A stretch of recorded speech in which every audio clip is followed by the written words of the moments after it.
Welcome to another episode of Recovery Dialogues and Sober Stories, brought to you by Wish Recovery.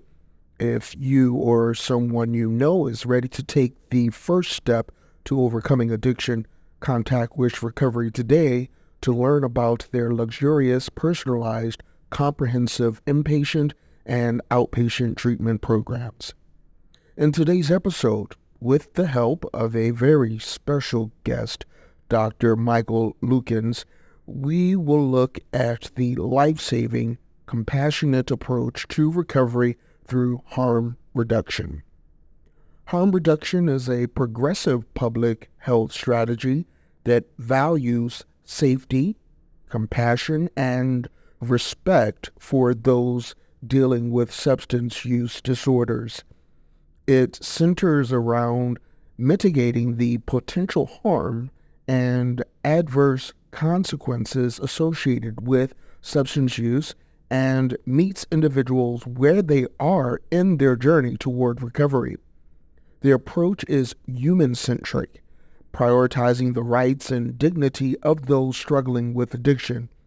It involves comprehending the intricacies of substance use and launching effective measures to prevent overdose. Safer substance use focuses on empowering individuals with knowledge about their consumption methods, offering clean and sterilized equipment, and administering controlled substances under vigilant medical supervision. Needle exchange programs provide clean needles, reducing the transmission of life-threatening diseases like HIV and hepatitis C, and overdose prevention is achieved through the widespread distribution of naloxone, a life-saving medication capable of reversing opioid overdoses. Harm reduction challenges traditional perspectives on substance use and addiction that often include moral judgments and stigmatization. It humanizes addiction as a health issue instead of vilifying it as a moral failing or a criminal issue. This compassionate approach prioritizes individual well-being above all else, placing the focus on reducing harm and preserving lives. Harm reduction is committed to meeting individuals exactly where they are in their recovery journey. It acknowledges the uniqueness of each individual's recovery process and extends non-judgmental support, celebrating every step towards reducing harm as a victory. In essence, harm reduction is a compassionate, respectful, and practical approach to managing substance use disorders. It prioritizes safety, cherishes individual lives, and relentlessly aims to reduce the damaging effects of substance use. It is not just a strategy, it is a call to action, a revolution in how we view and respond to addiction.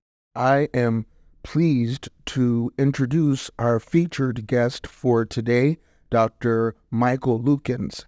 He is an author, emotions theorist, clinical psychologist, and expert in human motivation. Dr. Lukens has developed theories and modalities to understand the complexities of emotions and motivations. He believes in acknowledging our true meanings and motives, challenging the common belief that actions speak louder than words. Dr. Lukens advocates for love, understanding, and genuine curiosity in studying human behavior. He authored 2 book series, The Physics of Emotioning and Addiction and Emotion, and introduced the deconstruction of ambivalence in the CICT modality. He aims to empower individuals to overcome emotional resistance and discover their true desires. I am honored to have him on the show, as I am confident that his expertise will help us look at addiction recovery and harm reduction from a more evolved and comprehensive perspective. Dr. Lukens, how has your understanding of harm reduction evolved, and how important is it in transforming addiction recovery? I've been studying addiction in one form or another for 3.5 decades. And Marlette's harm reduction therapy and his ideas, geez, I don't know exactly when they came out, but I ran across them early, and I think I'd been operating philosophically with a point of view along those lines way back when. But since that time, I've actually developed my own theory of motivation based on the concept that I refer to as emotioning, because I see the drive forces that come from hunger and thirst as being, primitive and lizard brain motivated, but the essential motivations for humans, particularly as these would relate to different forms of acting out that includes addiction, they happen due to the limbic activity, the involvement of love, for instance. I was trying to understand all addiction and all aspects of addiction relative to my evolving understanding of what actually motivates the human will, what drives the mind to make choices and decisions and to create intentions, and even what affects the built-in confirmation bias in all our perceptual and conceptual activities, what we perceive and what we believe. So as I thought about harm reduction, I wasn't actually subscribing to the idea of the addiction as a disease, quad disease, and I wasn't subscribing to the corollary to that kind of once an addict, always an addict, and that in any way, shape, or form, I also believe that there was nothing there but for the grace of God go I, was my understanding about all things acting out. And addiction, in my theory, fit into the category, predominantly as a major category or subcategory of human acting out. It's one of the most popular ways we defend against the emotional business that we're unable to tolerate or handle. So why not harm reduction from very early on? And then eventually, as I got involved in the addiction field, I began to get a little more vociferously committed to the idea, recognizing that what I thought was counterproductive on the other side, to define addiction as the disease like you had it, other people don't have it, how unfortunate that is. And what made no sense to me is I looked at every human being as having built within them the machinery, given the right conditions, to become an addict. Now, not everybody would have the right conditions to get addicted to fentanyl or huffing glue or have an eating disorder or bite their fingernails to the point of causing them to bleed. A lot of different manifestations of that kind of addiction pattern of scratching an itch with a behavior that somehow comforts or distracts, but never gets to the source of what's producing the itch in the first place. So if we all have this potential built in from birth because of the way we're built, the machinery of our minds, given the right conditions, to succumb to the impulse to self-medicate. Like to me, it's a given. It could happen to you if so far you haven't had the childhood traumas or the chronic stressors or the existential vacuum that affect the rest of the population, the addicted population. What's to say that won't happen to you next week, or some version of that won't fall in your lap next week? So this kind of shared vulnerability obviously makes me a harm reductionist. So those who have, if you looked at their lives and you say, you know what, if I scour it with a fine-tooth comb, I don't see any form of addictive acting out in their behavior patterns. So first of all, if you found that and they were over the age of 2, I would write you a check for $500,000, because I don't think you can actually find them. I think your assessment was too shallow. So would we call it an addiction if somebody had a mental technique of continuously imagining rainbows and dinosaurs when they were upset? we would begin to consider that if they lost their job because they were too busy in their reverie trying to make themselves feel better and neglecting all the other requirements of their living a functional existence.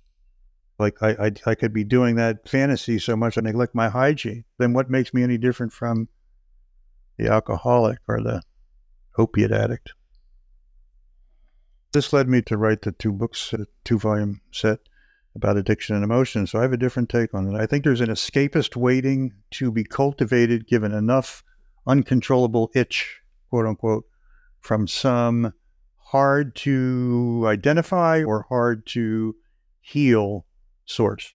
Can you explain the fundamental harm reduction principles and how they offer a new approach to treating substance use disorders compared to traditional methods?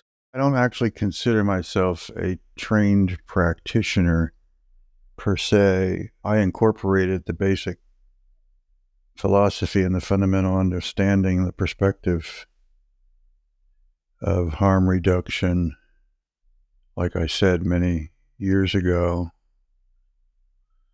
So I was an early proponent, but it's not like I went and studied it. I just incorporated what I understood about it as I picked up things.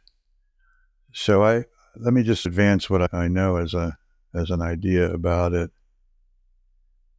Since we're all escapists, it's inevitable that life brings us painful things that we would love to put off dealing with like forever, and even if it's not available, like to my last breath. I'd rather not go there. You see this with clients. I was a client in my own therapy, and I had some places I'd rather not go into therapy.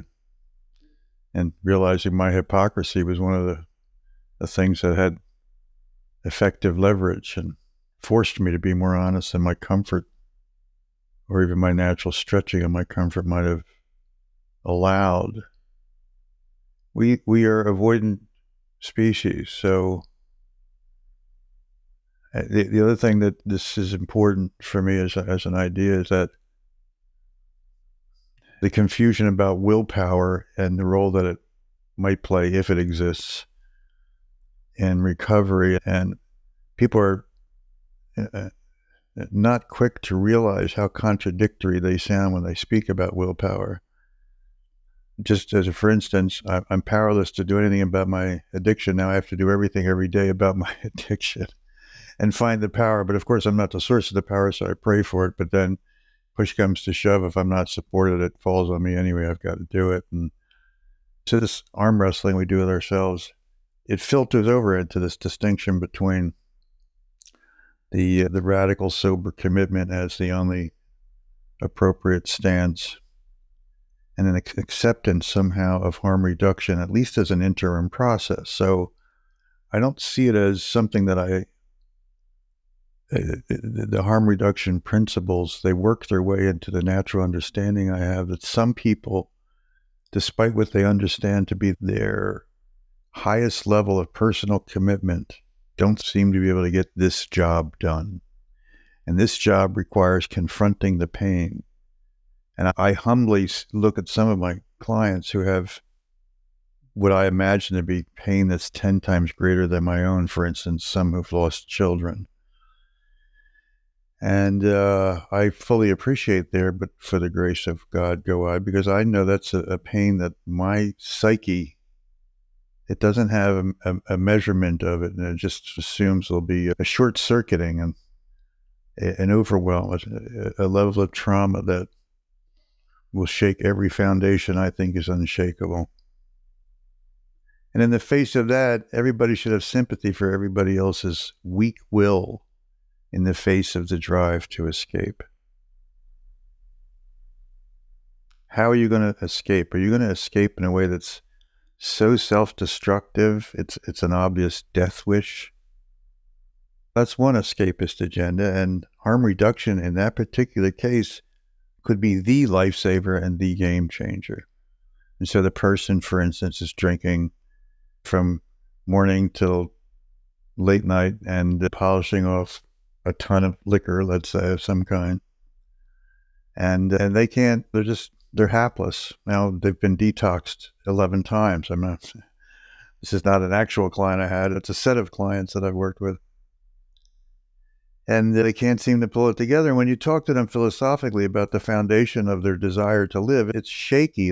Maybe they're still paying lip service to wanting to live, like they have somebody that depends on them, that they're letting down, that they feel so guilty and horrible about, that they should be dead. And they just add that to the pile of incompletions that are making being inside their skin the worst place to be on a daily basis. And they're not helping it with the diet that they've got of nothing but alcohol, etc. And they're killing their relationships, and they're really just planning an exit, but they're paying lip service to that not being the case. If we could talk that person into some commitment to harm reduction, we are doing them the favor of their life, perhaps, giving them a chance to pull something together at their foundation that they could then stand on and use as the springboard for digging deeper or finding a clearer commitment to staying alive, to sticking around and seeing if they might be able to break even for a change in the game of life. So I have a humility about this when I talk to people, and I realize my own biases about who's suffering more or what kind of suffering I could handle. If it were me, well, that's just useless conversational drivel. They're standing in their shoes with the pain that they have, using the defenses they figured out how to use. It's clearly not working. They're probably on some level recognizing it's not working. They've tried everything that seems to be recommended. If their heart wasn't in it, they don't know how to get their heart into it. I'm going to have harm reduction come out of me naturally in a conversation with a person like that. Let's not start in the morning. Let's give every morning a chance. And of course, you're going to wake up hungover and shaky. And so maybe we do need to get a detox done in order to go back to controlled drinking as an experiment. I'm just trying to get them to dig their fingernails into the edge of the cliff that they're hanging over. Of course I use it. What am I going to say? Call me when you get your act together and you've got 14 days of committed sobriety. What if they come to my office drunk? Yeah, it depends. I don't think one size fits all there either. I know it's it's an anathema in the field to consider working with somebody who's not sober at the moment, at least. And yet, what do you have to work with? What does the client, what does the individual, what does that struggling person have to work with? And if you're going to meet the client where they are, harm reduction should be in your repertoire. And you get creative about it. I don't think there's any given technique that you need to rely upon. It's just you're looking to remove some lethal risk to make it non-lethal, and then you're looking to downgrade the non-lethal risk to a point where it's damaging to themselves and to a way of life, a healthier way of life, minimally. And a reasonable goal for every human is today you could learn or practice doing a little less harm to yourself than you did yesterday. How does harm reduction complement other treatment approaches, such as therapy or medication-assisted treatment? Are there any potential conflicts or benefits to combining these methods? As I've said, it's something that's interwoven into my own way of practicing.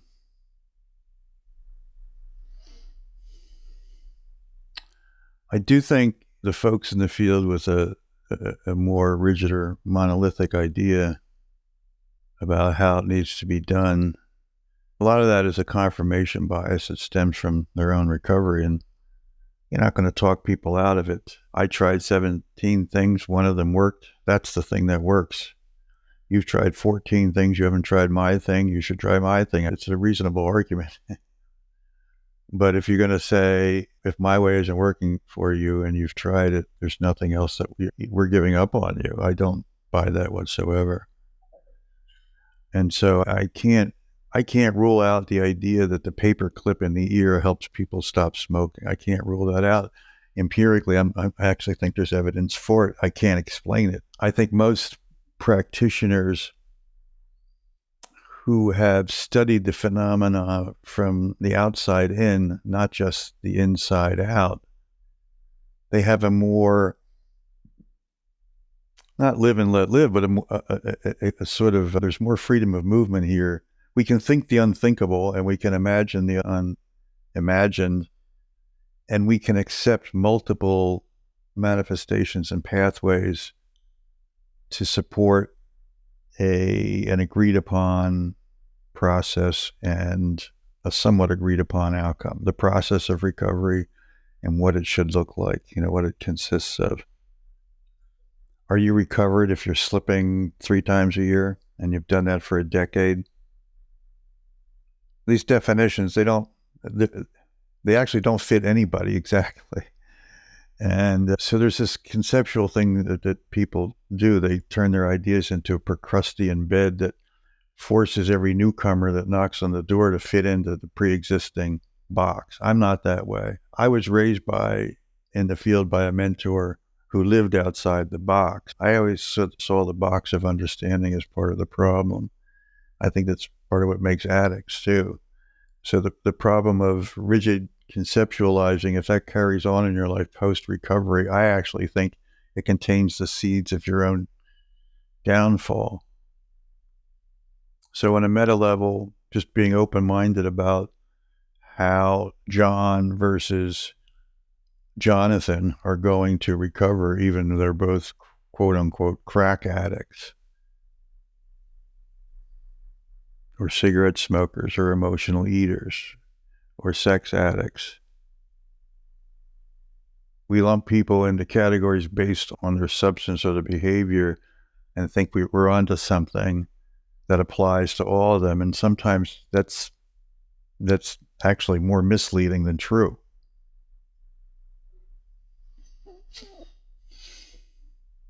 I think everybody, in some respects, that works in the field already incorporates some measure of harm reduction considerations and the work that they're doing in the trenches.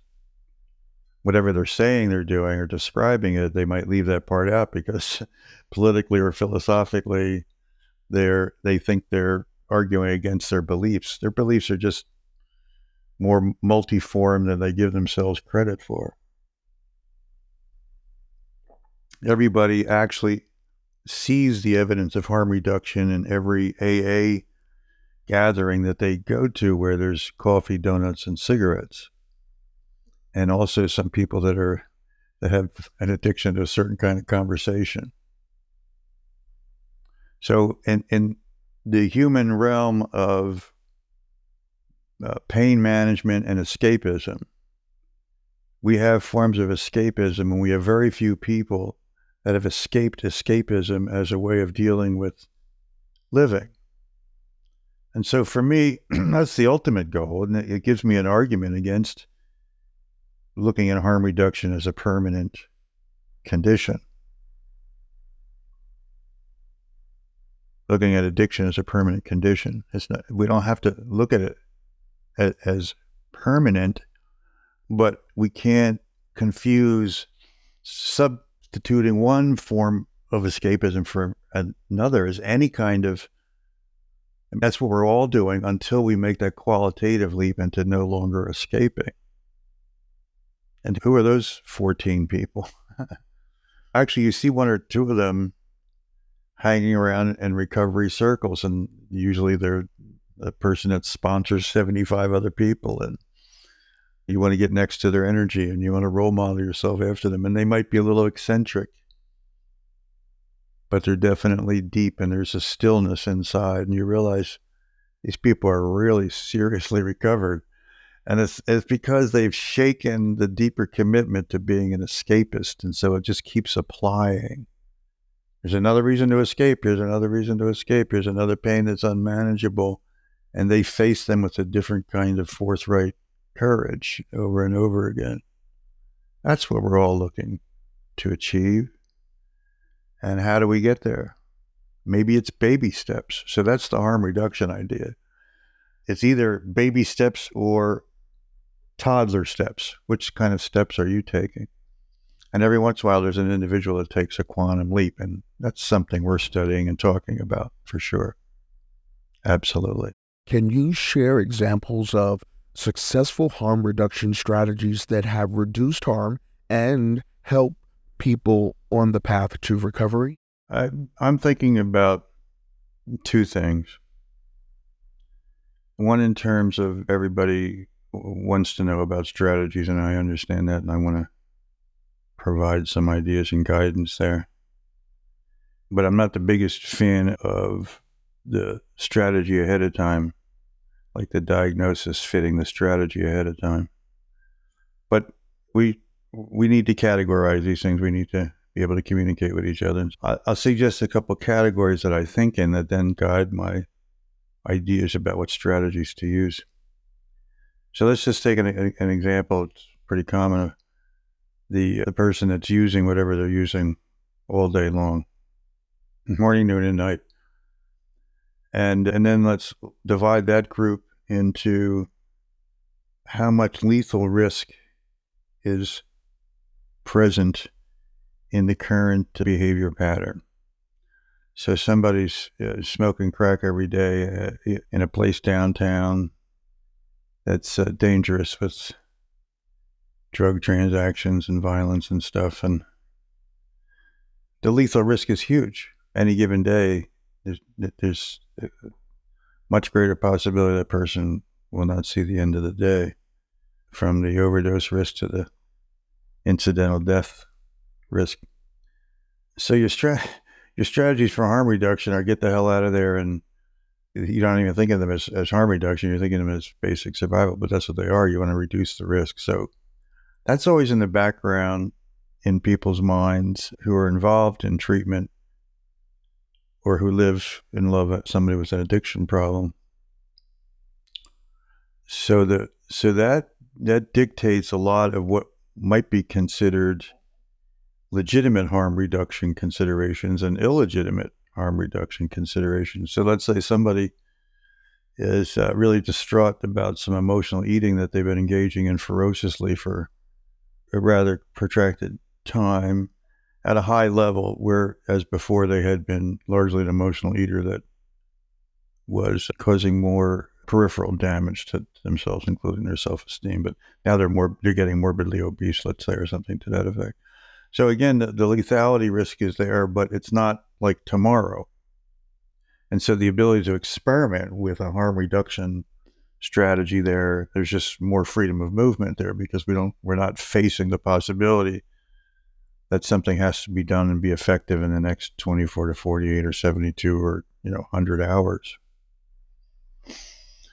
So we're really considering harm reduction of two different kinds there. One is take the gun out of their hand, harm reduction, and because lethal risk is there. And the other is let's use it as a strategy to support recovery. That's what I'm saying.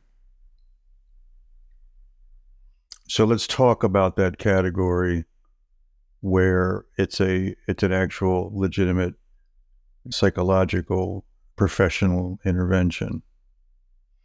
And that's to suggest this is what I would do, and this is what I found useful. I suggest that whether it's a delay in the beginning or trying to accomplish one whole day without, depending on the medical issues involved, what is it that I could ask you to commit to, and you could ask yourself to commit to, that doesn't involve the entire commit to entire recovery and sobriety starting this minute?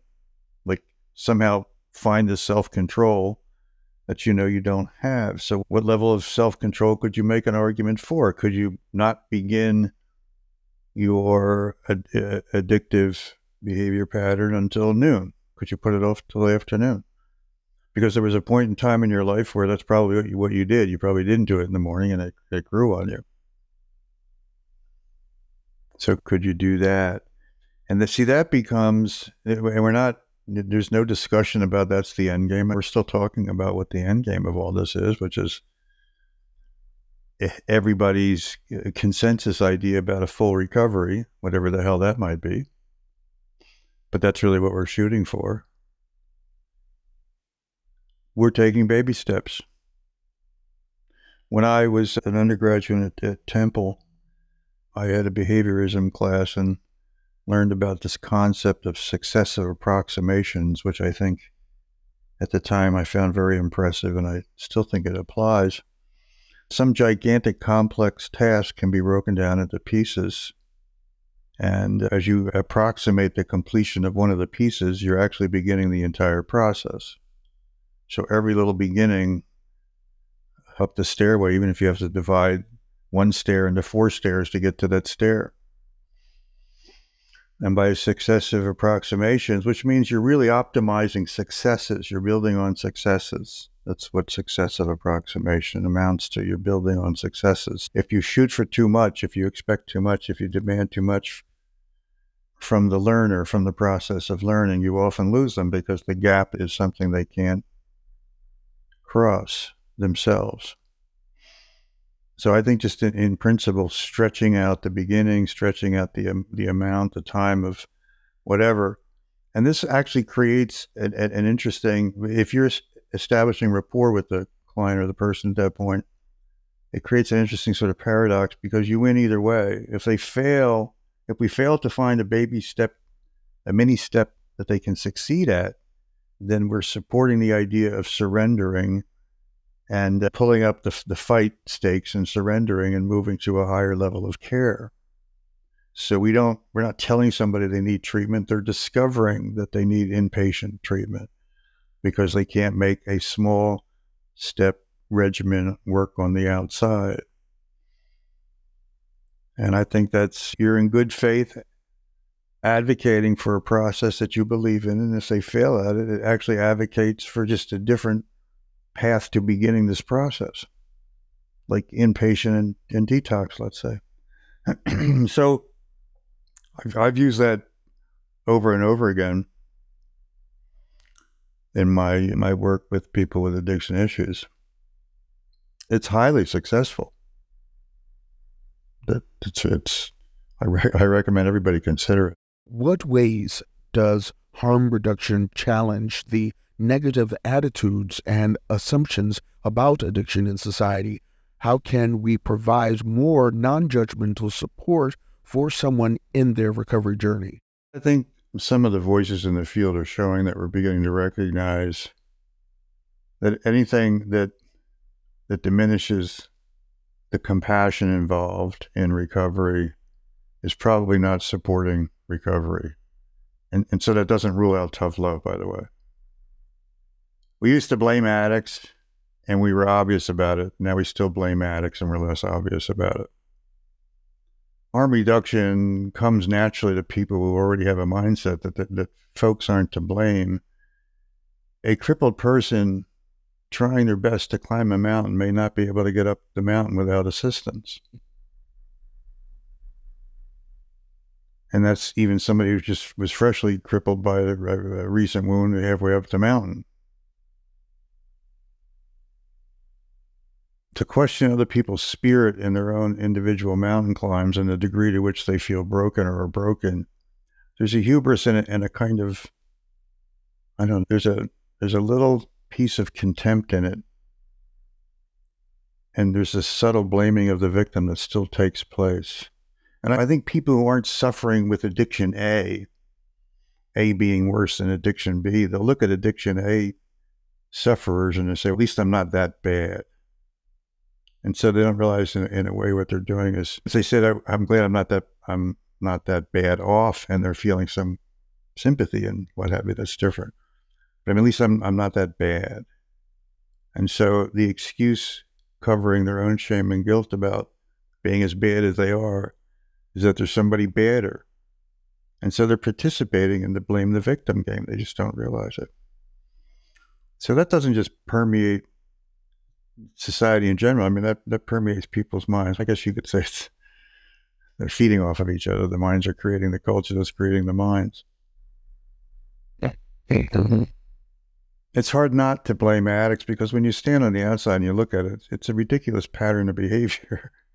I'm intentionally being self-defeating, watching my ship go down, and I'm sipping some bubbly while it's happening. Now, it's just, if you look at this as escapism and you take away the consideration of how much actual human suffering is involved, And you see that, yes, and there's an angle that tells you you could label it self-inflicted suffering. But it's really self-expression of those who have been inflicted by suffering and living, which none of us are immune to. And if you're going to have compassion for your own wounds, why wouldn't you have it for others? People like Gabor Mate, he gets the idea. You love on people with some wisdom, love and wisdom mixed together, and support some natural processes of healing. And this is what allows people to become less escapist, less committed to escaping. People that are into self-destructive escape modes are just giving up on weaker modes of escaping. And it turns out what they're left with is, I must escape being alive. So they don't mind playing Russian roulette. You have to understand that about those who have thrown in the towel. And for that group, harm reduction is often the lifesaver, as something intuitively created between two people, as an idea that applies to the struggling, blameless, confused person who can't find commitment enough to take care of themselves, to attempt to repair, to face the music. We can love them into that courage. How do harm reduction strategies like safe substance use and needle exchange programs help prevent the spread of infectious disease among those with substance use disorders? But you can understand why there'd be some controversy or debate on this issue. The more monolithic view, all this is some sort of institutional enabling. I hate to contrast it this way, but the more compassionate view says that no, we're trying to accomplish something any way we can that reduces the negative outcomes and the unnecessary suffering. That'll be decided in the empirical courts, like research will show, and I'm betting on the more compassionate view. But I'm not an expert on all those more systemic manifestations of harm reduction principles. I have to be in favor of all of them just theoretically, but the empirics of it all would make a difference in terms of my vote per se, and I can't claim to be schooled enough in that. But I do recognize that some inefficient strategies based on sounder principles will teach us more than somewhat effective, accidentally effective strategies based on unsound principles. So I have no doubt that the compassion behind the harm reduction considerations will win out. What are some common misconceptions about harm reduction, and how do you address these issues in your work? Like I was saying, I think the primary misconception is that harm reduction amounts to enabling, or it's evidence of addicts being manipulative, or you're trying to accomplish something that doesn't matter in the end anyway. So there's downplaying the whole concept of successive approximations, which has been proven empirically. It's an effective training strategy for animal trainers even. This is how you get animals to execute all those complex tricks. You reward them for doing this piece of it, then this piece of it, then this piece of it. So it's a proven strategy. What is happening in the minds of addicts and people who care about addicts? I wouldn't include people who don't care about addicts because I don't think they're involved in the conversation, although they might be part of the problem.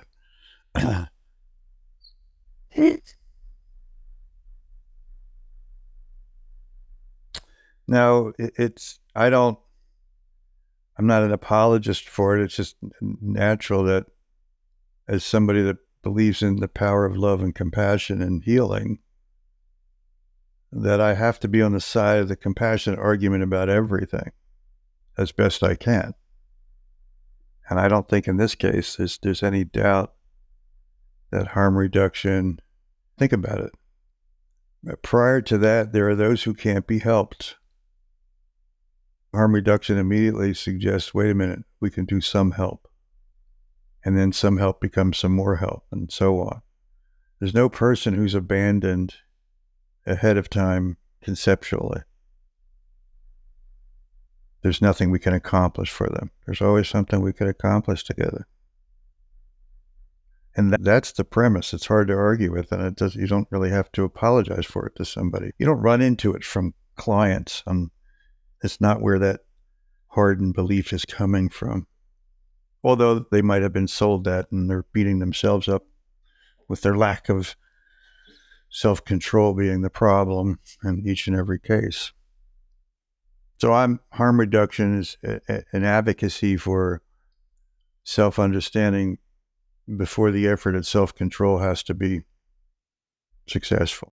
Does meeting individuals where they are in their addiction journey improve the effectiveness of harm reduction strategies in your professional experience?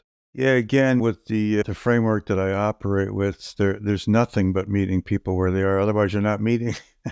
It's not, I'm going to speak in code until you figure me out. No, I have to speak in a code that you already understand. And I'm trying to teach you new things, perhaps, but I have to take you by the hand, which means we have to connect.